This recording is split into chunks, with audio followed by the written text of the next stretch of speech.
चलिए, उस दिन हम चर्चा किए थे जेनेटिक्स एंड एवोल्यूशन, मतलब जनन जस्ट लाइक रिप्रोडक्शन पे। तो उस दिन हम बता दिए होमो फिजिशियन, होलो फिजिशियन, हॉलस्टीन गाय के बारे में भी, और आपको भट्टा बैगन बैगन में इसका जेनेटिक्स, कोलन साइज एवं कलर वाला इसका जेनेटिक्स उसमें दिए थे, उसका जेनेटिक्स। वो क्लास समाप्त हो गई, ठीक है।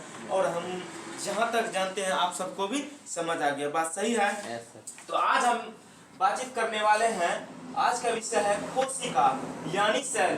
बहुत सारे किताबों एवं पुस्तकों में कोशिका के बारे में, कोशिका के पढ़िएगा, कोशिका सेल होता है, उसका खोज किसने किया, रॉबर्ट हुक ने किया। और कोशिका का डिफाइन बोल दीजिए, जीवन का संरचनात्मक एवं क्रियात्मक इकाई को हम कोशिका कहते हैं, बस। लेकिन हम आपको विस्तार पूर्वक बताने जा रहे हैं, आप सब ध्यान से सुनिएगा। ये क्या है? कोशिका। क्या है ये? कोशिका। कोशिका। और इसका इंग्लिश व सेल, ये हिंदी में इसको कहते हैं हम साइटो। क्या कहते हैं? साइटो। और इसका अध्ययन कैसे में हो? साइटोलॉजी। ये साइटो से बना है, साइटोलॉजी। क्या चीज? साइटोलॉजी। इसका खोज करता यानी इसका जनक कौन है? Robert Hooke. कौन है? Robert Hooke. उसके बाद आ गया जीवित कोशिका। जीवित कोशिका है सेंटोनिवान, और इसका खोज क्या है? सेंटोनिवान और ल्यूवेनहॉक ने किया था। जीवित कोशिका का खोज सेंटोनिवान और ल्यूवेनहॉक ने किया था। उसके बाद सिद्धांत देखिए, क्या है? सिद्धांत। जो सिद्धांत दिया था साइलिडेन, और उसके बाद स्वान, साइलिडेन स्वान, साइलिडेन स्वान। उसके बाद देखिए कोशिका में सबसे छोटी कोशिका है माइक्रोप्लाज्मा। क्या चीज? माइक्रोप्लाज्मा। ध्यान देके फुल्ली कंसंट्रेट बोर्ड पे देखिएगा। हम आप सबके लिए हर दिन मेहनत करके आप सबको क्लास में हर चीज करवा देंगे, लेकिन आप इसको ध्यान में रखिएगा। छोटी कोशिका होता है माइक्रोप्लाज्मा। उसके बाद कोशिका में बड़ी कोशिका होती है शुतुरमुर्ग का अंडा, यानी ऑस्ट्रिच का अंडा। शुतुरमुर्ग पक्षी का वही अंडा होता है। उसके बाद अब जब हम चलते हैं, नेक्स्ट पॉइंट है मानव में सबसे छोटा कोशिका कौन होता है? वो स्पर्म। हम आप सबको समझने के लिए यहाँ पे लिख दिए हैं कोशिका। नहीं तो बहुत विद्यार्थी ये कहते हैं सर ये मानव में छोटा क्या होता है, कहाँ से होता है, हमको तो कुछ पता नहीं है, बोलते हैं ना। तो उसके लिए हम लिख दिए यहाँ पे कोशिका। क्या चीज में? मानव में सबसे छोटा कोशिका स्पर्म। क्या चीज? स्पर्म। उसके बाद मानव में सबसे बड़ा कोशिका कौन है? अंडाणु, जस्ट लाइक ओवरी। क्या है आशीष? ओवरी, ठीक है। उसके बाद है कोशिका में विभाजन रहित कोशिका कौन है? न्यूरॉन। क्या है? न्यूरॉन। उसके बाद आपको आ गया है नेक्स्ट पॉइंट है तेज विभाजन।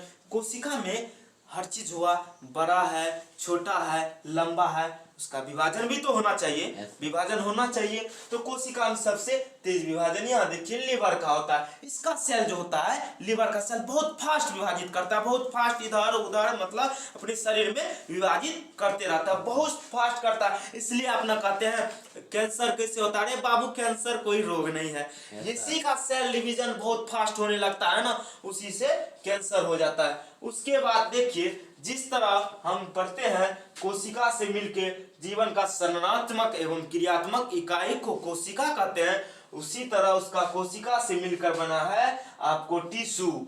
A group of cell that similar structure and functional is known as tissue, यानी कोशिका का समूह एवं उसका समान फंक्शन करने वाला, समान आकार का समान कार्य। ये नहीं हम कह देंगे, बहुत सारा स्टूडेंट आप सब कहते हैं कोशिका के समूह हम उत्तर कहते हैं, जस्ट ए रॉन्ग, सही नहीं है। अगर आप बोल दीजिए कोशिका के समूह एवं समान फंक्शन एवं समान कार्य करने वाले को हम क्या कहते हैं? टिश्यू। क्या कहते हैं? टिश्यू, यानी उत्तर। ये एक लैटिन शब्द है। क्या चीज है? लैटिन शब्द। तो लैटिन शब्द में हम आ जाते हैं यहाँ पे इस पॉइंट पे ऑर्गेनम।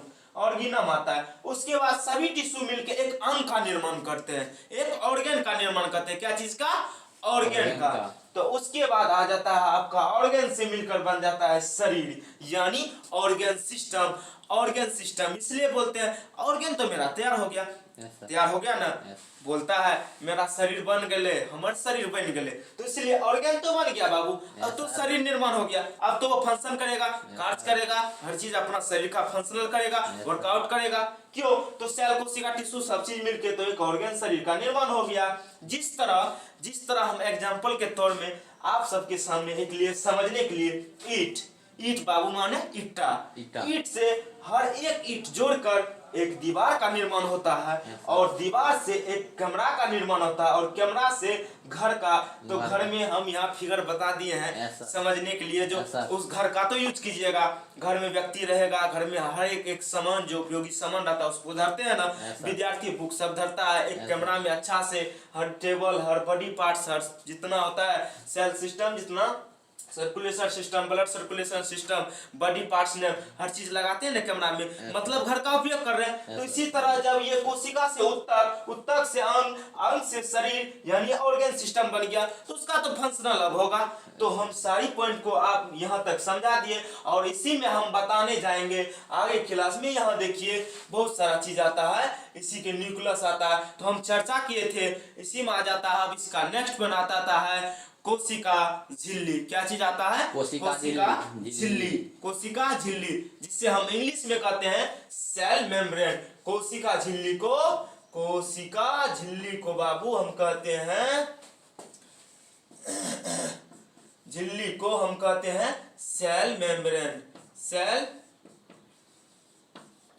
सेल मेम्ब्रेन कहते हैं। ये बना होता है बाबू प्रोटीन का। क्या चीज का? प्रोटीन का बना होता है। ये पादप और जंतु दोनों में पाया जाता है। पादप यानी पेड़ पौधा, जंतु यानी जीव जंतु। पादप है तो पौ से, पादप पौ से हो गया पादप, और पौ से बोलते हैं ना पेड़, पेड़ बोलते हैं ना, पोए से पौधा बोलते हैं। मेरी पॉइंट को हर हमेशा कंसंट्रेट होके सुनिएगा। पौ से अगर पेड़ होता है, पौ से पौधा होता है, पोए से हमारे वैज्ञानिक, हमारे साइंटिस्ट ने लिया उस वर्ड का उच्चारण, उस वर्ड का भावार्थक निकाल के लिया है पादप।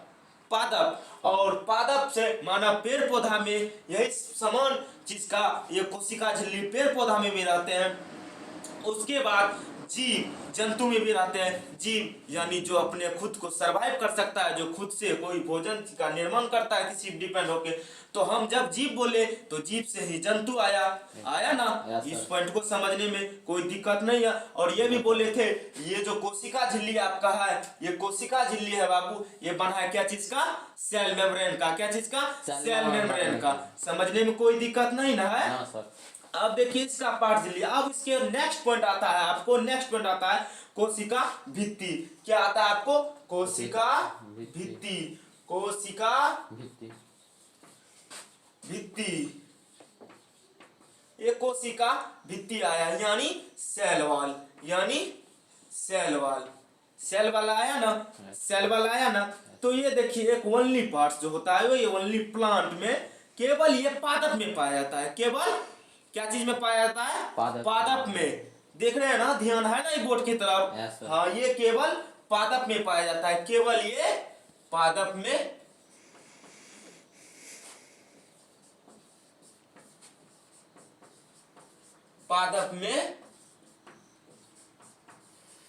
पाया जाता है। केवल ये प्लांट सेल में पाया जाता है। और ये बना क्या चीज का होता है? सेलुलोज का। को सेल वाल जो बना होता है सेलुलोज का। क्या चीज का? सेलुलोज का बना होता है सेल वाल। सेल वाल केवल पादप, क्या चीज? प्लांट में ही पाया जाता है, केवल प्लांट में ही पाया जाता है। ये क्या करता है? सुरक्षा प्रदान करने का, पेड़ पौधे में जो सेलुलोज इसका सुरक्षा प्रदान करने का कार्य करता है। चलिए हम नेक्स्ट पॉइंट आपको अगली क्लास में बताएंगे। इसके बहुत बहुत धन्यवाद। सभी विद्यार्थी अपना जिस भी डाउट होगा वो हमें कमेंट में बता दीजिएगा। सर हम इस पॉइंट को नहीं समझे, हम आपको फिर से इस पॉइंट को समझाएंगे। जितना बार आप कमेंट में नहीं समझे कमेंट में बोलिए और हम समझाने के लिए हर हमेशा आपके सामने तत्पर है। ठीक है।